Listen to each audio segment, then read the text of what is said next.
Today I'm taking a look at one of the most diverse forays Square has ever taken with its Final Fantasy series, and even today, among fighting games such as Dissidia and MMOs such as Final Fantasy XIV, Final Fantasy Tactics proved a critical departure in terms of game mechanics and storytelling, which to this day positions it as an anomaly of the series, deserving of a niche, cult classic sort of status. Now, Tactics is an interesting curio in the lineage of Final Fantasy games, which I'll unpack over the course of this episode. But I want to start with a quick observation of the title, which I've always felt was appropriate considering its departure from the main mechanics and trajectory of the numerical series. But it is worth drawing attention to, due to the controversy that some fans have as to what should constitute a numerical instalment to the Final Fantasy series. So, much like Final Fantasy Legends, which was later renamed Mystic Quest to reflect its departure from the main instalments, and Dissidia and Urgite's God Bless the Ring, which are spin-off fighting games, Final Fantasy Tactics clearly denotes the tactical RPG roots,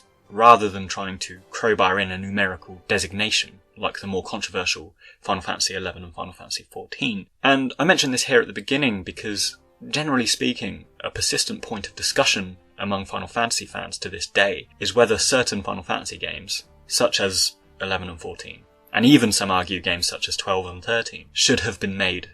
canonical numerical instalments, due to their departure in terms of setting and gameplay conventions. Personally, I've always found this an interesting thing to consider, and I have indeed laid out my own criteria of what I think Final Fantasy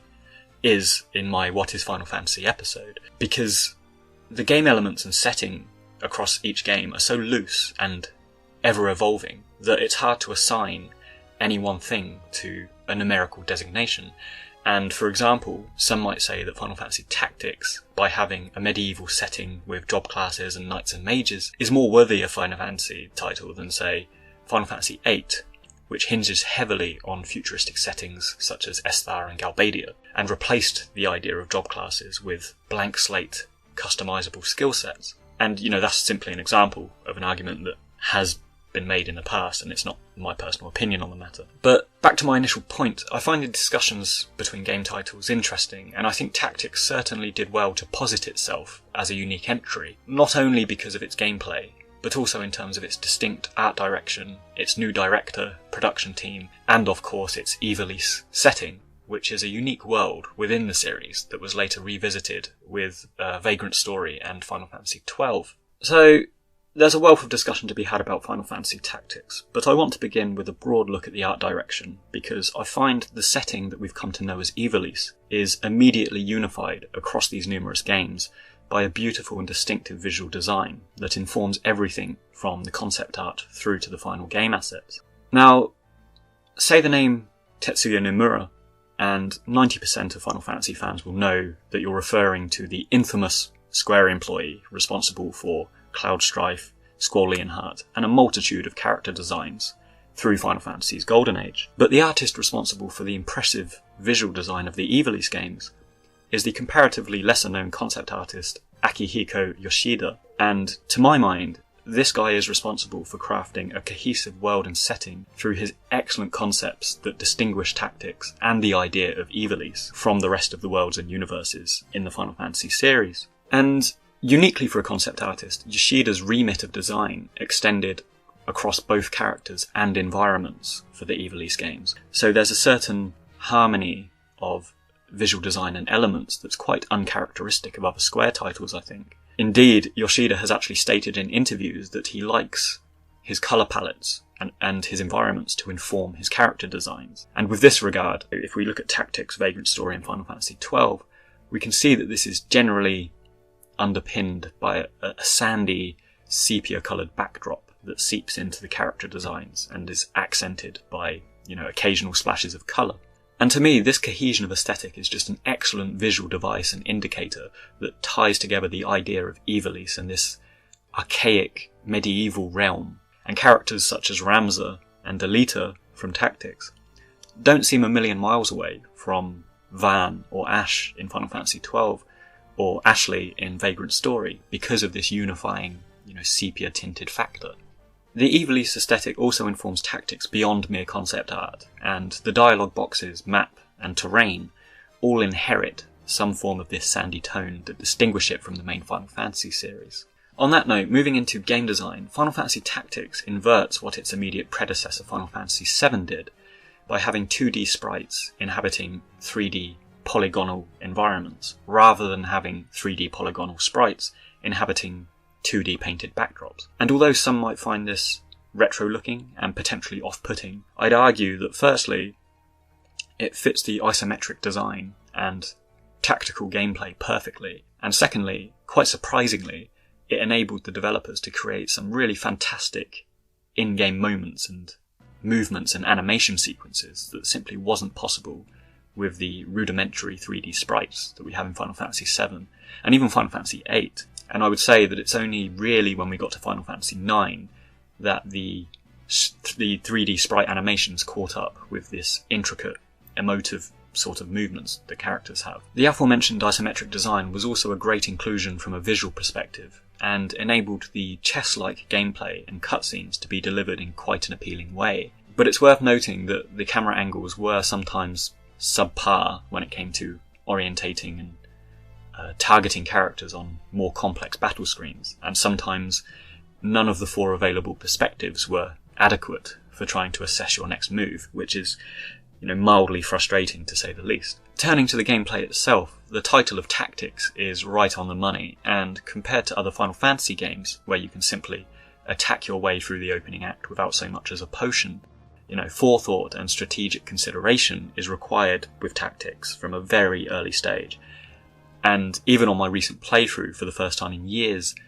I found myself turning to online strategy guides and walkthroughs to kind of muddle my way through some of these battles. Interestingly, being released between Final Fantasy VII and Final Fantasy VIII, Tactics relies heavily on this traditional facet of gameplay, and you have to really consider what job classes and what band of soldiers you're going to specifically use for specific battles in very strategic ways. So it's a very complex game in terms of gameplay. But for my part, I didn't mind the complexity so much, and although there's basically no onboarding to tell you how to build your characters or even operate in battle,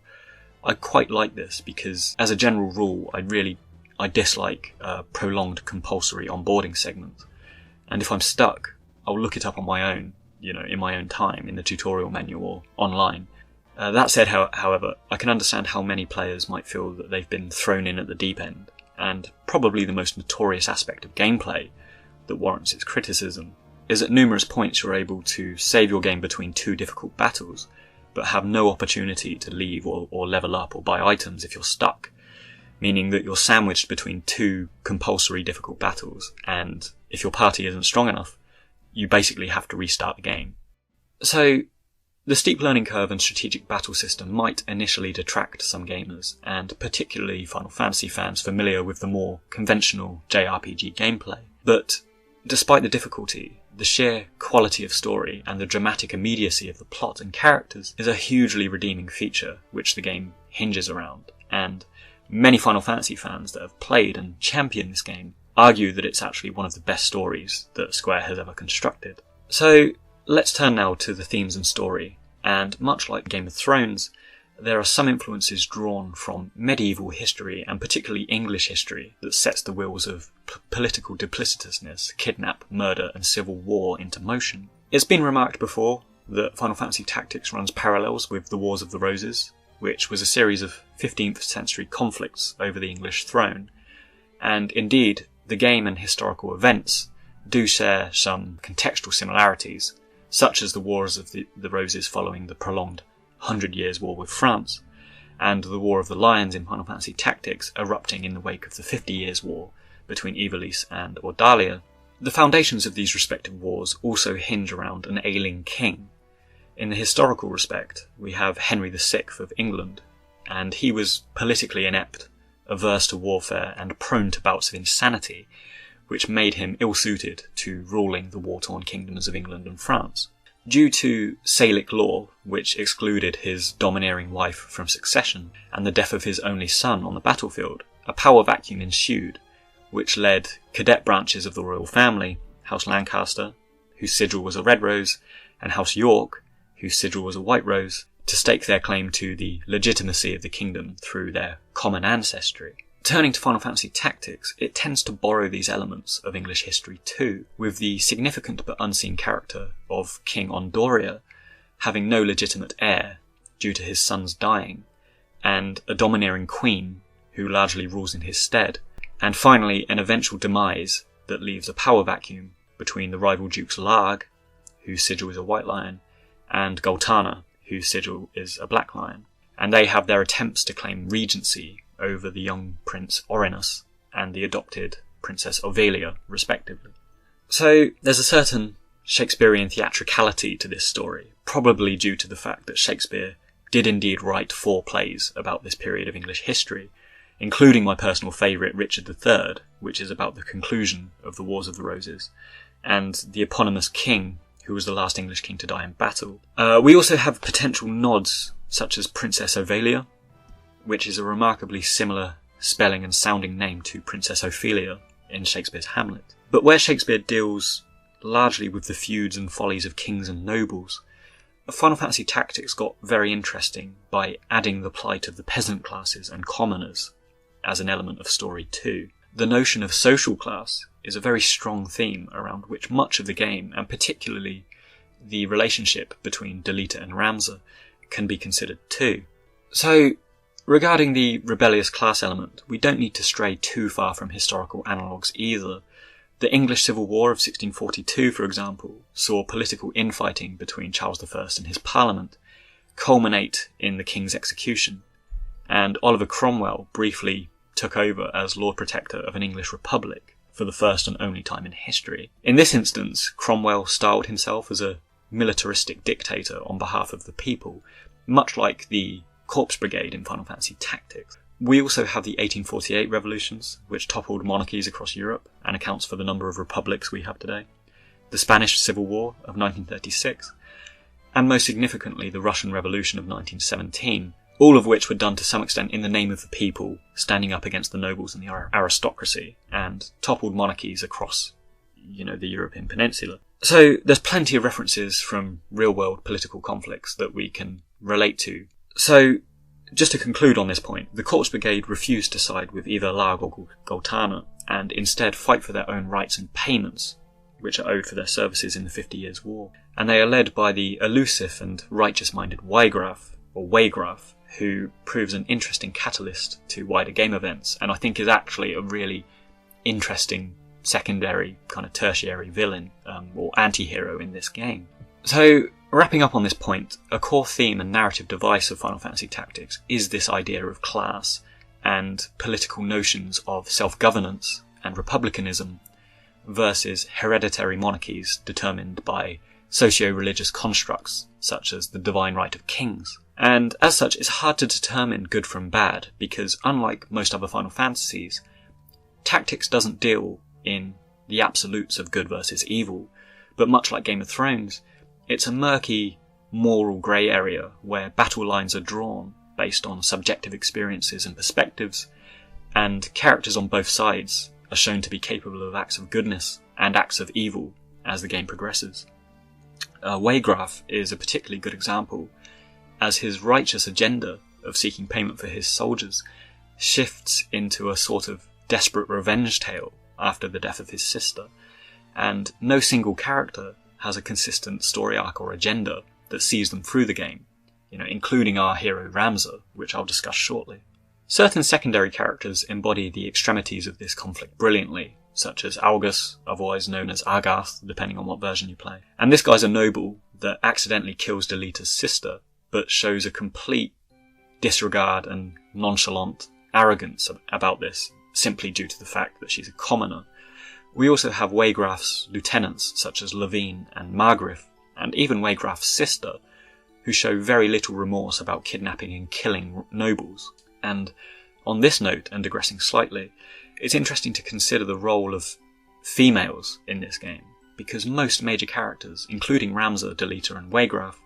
have sisters who are utilised as pawns in this ongoing conflict, and Tactics variously shows them as figures to rescue or avenge as the plot thickens. But interestingly, it doesn't shy away from showing females as warriors either, which is actually quite uncommon for a Square game at this time, which usually posited them as a damsel in distress sort of feature to the game. So, in establishing Final Fantasy Tactics thus far, we've established that it's a curiously very tangible and human drama, dealing with human politics, human emotions, and human conflicts. And this is interesting because really, looking broadly at this narrative context of the game, it's the only instance of a Square title that doesn't completely rely on some high fantasy supernatural menace to initiate the world-shattering crisis and propel our heroes into action. You know, there's no Genova alien or sorceress or giant entity called Sin to contend with. But much like in Final Fantasy XII, the political, economic and domestic turbulence between human beings is the centrepiece of the struggle, and the supernatural aspects form a subtle backdrop that is gradually built upon and revealed towards the end of the game. Now, let's turn now to the fourth and final political dynamic and narrative aspect of Tactics, which is the corrupted Church of Glabados, whose orchestration of much of the conflict taking place and ulterior motive of empowering the otherworldly Lucavi demons introduce the reveal and the supernatural elements that categorise the final boss of basically all Final Fantasy games. Now, regarding the politics of Ivalice, and once again referring to real-world history, the influence of the Church cannot be understated, and it's prudent that the opening scene of the game sees the princess praying at a monastery, because religion, and particularly the Judo-Christian faiths that Tactics draws upon, have been very closely associated and instructive of monarchies in the past, with the divine right of kings being a prime example of God and religion dictating who holds power. And if you'll forgive me for quickly digressing for hopefully the final time into medieval history, a prime example of the significant relationship between church and state can be noted in the events that immediately followed the aforementioned Wars of the Roses with the English king Henry VIII. Now, Henry VIII was the son of Henry VII, who became king after Richard III died, concluding the Wars of the Roses, and he unified the houses under the name Tudor, which is symbolised by the Tudor rose, which unites the red and white roses of York and Lancaster respectively. Now, Henry VIII was notorious for his number of marriages, but the reluctance of the Catholic Church and the Pope to grant divorces led to Henry being excommunicated and establishing the Church of England, which in turn led to generations of ongoing domestic terrorism and religious conflict, including the infamous Guy Fawkes, who attempted to blow up Parliament in the name of Catholicism 2 generations later, which incidentally inspired the V mask that we see Anonymous wearing these days, and V for Vendetta, which was a fantastic book by Alan Moore. But anyway, so this gives a solid idea of the significance of the church and how it influenced people and even influenced and toppled monarchies, during the medieval times. And it's comparable, I think, to the context we're looking at when we look at, the in-game world of Ivalice and Final Fantasy Tactics specifically. So, Final Fantasy Tactics is furnished with some of the most obvious Christian analogues seen in a Square game, with titles such as Knights Templar, Cardinal, Confessor, and Church being the words used that are associated with the real-world religion. And despite the religion of Tactics being polytheistic, the conventions of the faith and the importance of the church over state is once again a clear indication of this real-world connection. So, Square have been called out in the past, numerous times, for positioning Christianity as an antagonist, with other examples being Yevon in Final Fantasy X, and Sephiroth becoming a seraphim angel at the end of Final Fantasy VII. And through the corrupted Church of Glabados, and particularly through characters such as Cardinal Draclaw, or Cardinal Delacroix, whatever version you play, and Thalmarv, we have a clearly menacing ulterior motive taking place with the religious elements here. The corruption of the church by the Lucavi demons, this is the grand reveal and supernatural element of Final Fantasy Tactics. And through the Zodiac Stones, otherwise known as Auracite, the once imprisoned demons are summoned to operate in the temporal realm of Ivalice, with the desired goal of summoning their leader, Ultima. So, this supernatural conundrum combined with the aforementioned political strife is the framework within which, all these dramatic events of Final Fantasy Tactics operates, and the macrocosm of the world-shattering crisis that, again, features and concludes most Final Fantasy games in general. So, let's take a step closer to the micro-narratives and intricacies within this narrative framework by taking a look at the characters. And while the cast of Tactics is quite broad, with varying development offered to each respective character, there are a few choice characters that I'd like to highlight for discussion that I feel really augment the story and the themes that we've discussed thus far. So, beginning our character analysis of Final Fantasy Tactics and starting first with the intended protagonist Ramza, we see someone who is at once the classic hero, driven by moral virtue and desire to do good, and not swayed by rank or class. He also has this thirst for approval from his noble family, Beoulve, which propels his journey forward in the early stages of the game. The brilliance of Final Fantasy Tactics and what detaches it from basically every other game in the series is that rather than rewarding Ramza's ethical sensibility and showing his ideals to win out in the end, which usually occurs through a main party of heroes who persevere against evil through the power of friendship, Ramza's story arc in Final Fantasy Tactics actually proves to be the antithesis of the power of friendship, and the world of Ivalice and Tactics specifically shows that you can't in fact trust anyone, and it has a much more menacing, distrustful, and morally ambiguous set of characters and events to contend with, which sees Ramza's inherent moral code manipulated and tested, and ultimately cost him during the game events. And characters like Delita, they actually operate much more efficiently due to their malleable and non-committal moral nature. So, Ramza has a few defining relationships over the course of the game, which sway his beliefs and intentions as the game progresses. We find him in the beginning as a thirsty young soldier, eager to live up to the Beowulf name, and particularly to impress his siblings. As the bastard son of Barbaneth, Ramza is half commoner, half noble, so he straddles these two realms, on the one hand giving him a respect of all mankind, irrespective of class, but on the other hand instilling in him this desire to succeed and, earn the status that his family name brings. This desire leads to some quarrelling with his siblings, particularly with Daisadag, who, although seeming to have Ramza's best interests at heart by keeping him out of the fray, is by turns trying to prevent his meddling in the grand scheme, and also utilise him as a tool in certain scenarios to achieve his own ends. And this is eventually a second defining relationship in Ramza's personality, because his respect for his family and the name of Beowulf is quickly replaced by disgust and disbelief, as he realises the disregard for human life much of the nobility tends to have in their quest for power. And a crucial example of this comes at Fort Zeekden, where Algus murders an innocent and unarmed Tetra without a second thought, which Ramza witnesses, and following this, Ramza's ideals shift focus. Rather than valuing his family and his name, it shifts to a more universal sense of justice, rather than, following this evidently quite hollow and misguided belief in his family name. At this point, I'd like to draw an interesting and quite subtle comparison between Ramza and his elder brother Zalbag, because in many ways they share the same ideals of family honour, but where Ramza later renounces this and goes his own way,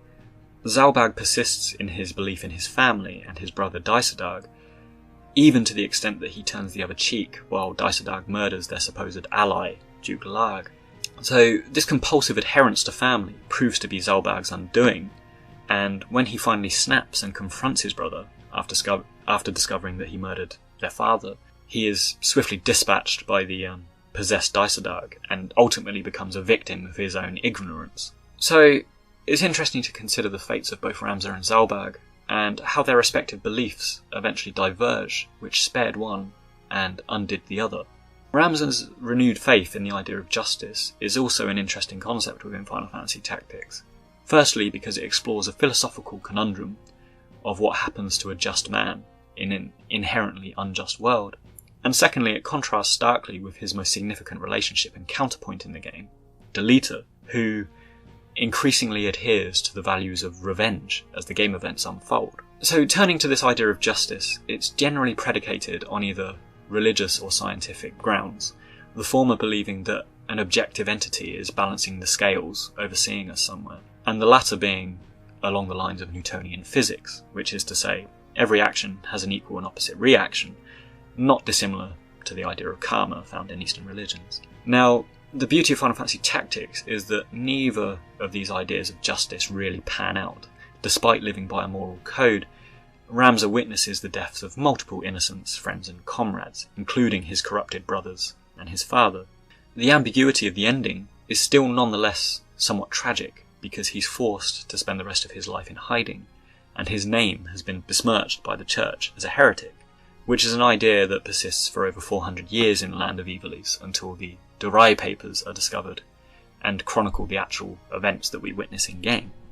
Now, I think this aspect of Ramza's story highlights a secondary theme for me, which is the concept of history. And I don't mean a historical event or inspiration, like the Wars of the Roses mentioned, but rather the idea of history itself and how it's recorded and passed down. There's a popular saying that history is written by the winners, and as we've been referencing the Wars of the Roses so often, let's look at this as an example. Now, after Richard III was killed in battle, his rival, Henry Tudor, established a dynasty that would last numerous generations, inching into the reign of the Stuarts. If you look at contemporary thoughts and opinions of Richard III, and particularly Shakespeare's play Richard III, you'll note that he's portrayed as an ugly, murderous villain that, much like Dysadag in Tactics, holds nothing sacred but the quest for power. And this is a popular belief and idea of Richard III that only in the past 50 to 100 years or so historians have begun to question, and they've started to consider that it was in fact a propaganda tactic to legitimise and shore up the Tudor reign and demonise the fallen House of York. So, looking at this as a real-world frame of reference, much the same could be said of Ramza's fate, which is to be denounced by victorious enemies as a heretic and tarnishing his name and deeds across history. It's a very interesting conclusion, I think, symbolic of how the team that built Tactics wasn't shy about tragic endings, or at least partly so. And on this note, for my part, I think the deaths of multiple secondary characters and player characters was a brave step for the series. So finally, wrapping up on the character of Ramza, the only other observation I made of him was an etymological one, which is that it's interesting to note his family name is Beowulf, which seems remarkably similar in spelling and sound to the English Scandinavian folk hero Beowulf, which is just further indication, I think, that this Final Fantasy is rooted firmly in English, Scandinavian and Germanic culture in terms of both historical scenarios and inspiration. And on this note, in the actual folktale of Beowulf, it saw this hero meet his end at the hands of a dragon, which he manages to kill, but he's mortally wounded and he subsequently dies. And on my initial playthrough, I thought that this was going to be Ramza's end. I thought he was going to defeat Ultima, but then be mortally wounded and kind of fall on his sword, as it were, which I thought would be quite a clever etymological connection with the folktale of Beowulf. But obviously this wasn't quite the case, as we later found. So let's shift focus now to perhaps Ramza's most defining relationship, friendship and feud in the game, which is of course the conflicted and perpetually tragic character of Delita. Now, in many ways Delita's plight takes centre stage throughout this game and has the most development, because where Ramza is the hero avatar through whom we adventure, his sense of moral goodness makes him relatively consistent as the story progresses. Delita, by contrast, has a range of conflicting episodes and arcs and emotions that sees him drift from the childhood friendship he shared with Ramza to one of revolution and revenge. The origins of this character see him as a peasant-born orphan who, along with his sister Tetra, was adopted into House Beowulf, and he attended the same military academy as Ramza, which gave him an unlikely advantage in life. Similar to Ramza, who is an illegitimate son of Beowulf, Delita is somewhat placeless in the environment that he finds himself in, being neither truly highborn,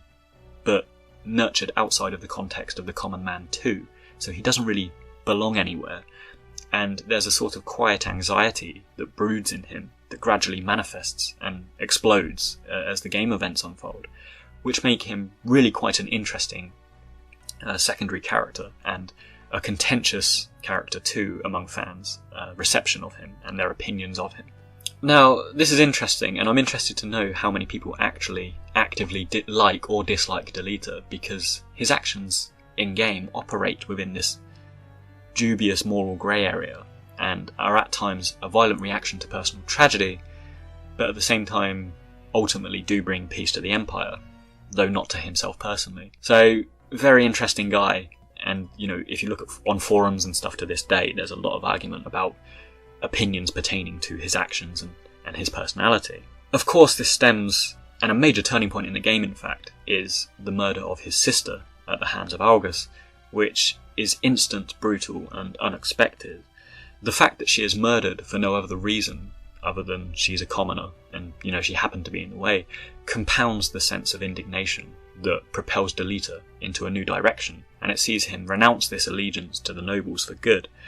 And on this note, and returning for a moment to English history, the murder of Delita's family and his subsequent revenge on the nobles really reminds me of Richard the Lionheart, who is an English king best remembered as a warrior, fighting in the Crusades. However, it's less commonly known that this warrior king, who survived so many battles, was killed by a child with a crossbow who had infiltrated his castle and was intent on revenge because his father and his brother had been killed, inadvertently by Richard the Lionheart. So I find that a really interesting parallel to draw with Delita, and I can't help but think of that aspect of history whenever I play this game and think about this character. The same sort of sense of infiltration and vengeance and duplicitousness embodies Delita quite heavily. Anyway, over the course of the game, Delita plays opposing sides against one another. Whether it's the Church or the Templars or the Corpse Brigade or the Southern Sky, we gradually see Delita has a grander scheme in mind, though whether that's for peace or revenge is again another aspect of his character that is up for debate. And this is where the character gets interesting, because his courting of Princess Ophelia and his desire for peace is still somewhat argued among fans. Does Delita truly want peace, or does he simply desire revenge? Does Delita love Ophelia, or is she simply his route to the throne? The closing scene leaves this question open to interpretation, and, again, it's this beautiful, tragic ambiguity of the conclusion of Tactics. Make me love it so much, really. But for me, the most potent of Delita's lines also comes in this closing moment, which is when he looks up to the sky and he asks Ramza if he got what he wanted in the end. And this implies, for me, that after all his scheming and sacrifice, Delita is still left unsatisfied, and it's a Pyrrhic victory of sorts, which is to say, his goals have not resurrected his sister, nor have they erased his willing manipulation and sacrifice of Ramza. And if indeed he does love Ophelia, she clearly dreads and despises him for his past actions, indicating perhaps that the ends do not justify the means after all. Returning to this idea of justice that I covered when discussing Ramza, perhaps a sense of moral duty and balance does win out after all, as Delita has discovered the hard way. So, wrapping up on this brief observation of Delita, who I want to cover more thoroughly in a dedicated episode in future, I think, we can see someone who is the grey character, morally wayward in a quest for revenge, and ultimately tragic. Whether you like him or not, I think the beauty of his dubious character is that we can at the very least understand him and why he does what he does, though we may not agree with the methods. I personally somewhat empathise with him, although I can see how some of his actions are not dissimilar from how the truly ruthless Dysadag acts on his quest for power. But for me, the two key moments that make me dismiss this idea of him as an emotionless psychopath is firstly the short cutscene where he and Ramza are whistling grass together on a hilltop, which is a genuine moment of nostalgia between the two close friends who realise that they're on the cusp of a great, irrevocable change. And secondly, the closing moment, where in his moments of personal grief, he reaches out instinctively to Ramza, showing that his friend and these regrets are at the forefront of his mind. Now, there's numerous secondary characters in Final Fantasy Tactics that warrant discussion, and much like Game of Thrones, to which it is often compared, there's a large cast, each with their own agendas and intentions. So, while I plan on making some character-specific episodes in future, I'm going to group a few of these characters now by their actions, personalities, and stereotypes, rather than their specific allegiances, because I think there's some interesting patterns we witness in these characters that inflect on the story and the reactions of our heroes and the plot trajectory. So, firstly, we have some characters that contextualise the animosity and political turmoil of the setting brilliantly through their extremism, and particularly the characters of Algus and Beoulve, who are allied to the nobility and the commoners respectively. And these two are background characters, but their attitudes and actions early on profoundly shape the story and are representative of this unyielding extremism and aggression that sets the scene and the two conflicting sides brilliantly. The fact that Algus kills Tetra and Meluda's death sends Waygraf into a revenging despair is also representative of how minor characters such as these are catalysts to huge altercations and events later on, which once again is something not many other Final Fantasies do, because they rely on huge supernatural evils externally affecting the world and characters, rather than these domestic allegiances and politics that Tactics revolves around. Now, on the note of Waygraf, this is another guy who I empathise with, and really quite like actually. He's posited as an enemy, but his intentions are quite pure, which is to say, his rallying of unpaid soldiers to earn back what's owed to them is an understandable one, and it's his lieutenants beneath him that act in a more ruthless way when it comes to, ransoming and murdering nobles, rather than Waygraf himself who facilitates this. And it shows that he has this degree of honour in his cause too. On this note, where I drew comparisons with Ramza and Zalbag earlier, the same could be said for Waygraf and Delita in some ways, because both have a sense of righteousness in the beginning, both lose a sister at the hands of the nobles, and both spiral into a grief-driven revenge later in the game. But where Delita's cunning ensures his survival, however, Waygraf's misguided faith in his new allegiance to the Knights Templar sees him become a victim and a host to the demon Belias. Moving up the ranks here, leaders such as Daisadag and Folmarv of the Church are the ones who prove to be truly devoid of emotion. And it's interesting to contrast Delita with these guys too, because it's the fine line he straddles on his journey towards leadership. Many of the more ruthless and manipulative actions he takes are not dissimilar to Daisadag's conduct, which I mentioned earlier, and it leaves this impression that in this brutal world of Ivalice, nobody who takes the throne can really get there honestly. So, we've covered the maniacal believers and the high-ranking power players, but drilling down now, another recurring grey character I quite like is the sellsword Gafgarian, and this guy being a mercenary is a very interesting addition to the game, who sits somewhat apart from everyone else, due to his political ambivalence and interest in money over allegiance or power. And this is best exemplified by him being equally utilised as a party member throughout the game, but also as a consistent enemy too. And despite his disinterest in the macro events taking place, he's not entirely devoid of morals or emotion either, as we see him questioning his orders from his more ruthless superiors quite often. So, regarding characters, I think these ones highlight and augment key thematic and layered elements that we see in the game. And I know there's plenty that could be discussed, such as Mustadio, Oran, and perhaps even the cameo side quest characters such as Cloud and Ares, and later Balthier. However, I think the aforementioned characters I've discussed are sound examples of the narrative context and the turbulent setting that we find ourselves in, and best exemplify the complexity of conflicting agendas that are apparent in each and every faction and individual in this game. Now, moving on to the final part of this retrospective, the only undiscussed feature is the music. As previously discussed, an entirely new Square team undertook this Final Fantasy, and where numerical installments are almost always composed by Nobuo Uematsu, the Ivalice games, starting with Tactics, saw Hitoshi Sakimoto and Masaharu Iwata take the helm. Now, as mentioned with the art direction, and this entire new aesthetic that crafts the idea and setting of Ivalice, these composers perform exactly the same function for the music. And listening to the soundtrack of both Tactics and 12, you can sense the similarities and distinctive feel for this game world. And I think it's an amazing feat how these guys are capable of creating an image and a sense of a place, across these games. Much like Final Fantasy IX, there's a distinct Western folklorish medieval feel to this score, which features uncommon British instruments such as bagpipes, compounding this medieval theme and setting throughout. It also has a fantastic opening theme, which at once conveys a sense of magic, but also coming despair, and it really reminds me of the opening score for Disney's Beauty and the Beast, and the prologue, which again is a tragic Western folklore, tinged with this sort of magic and tragedy in equal measure. So,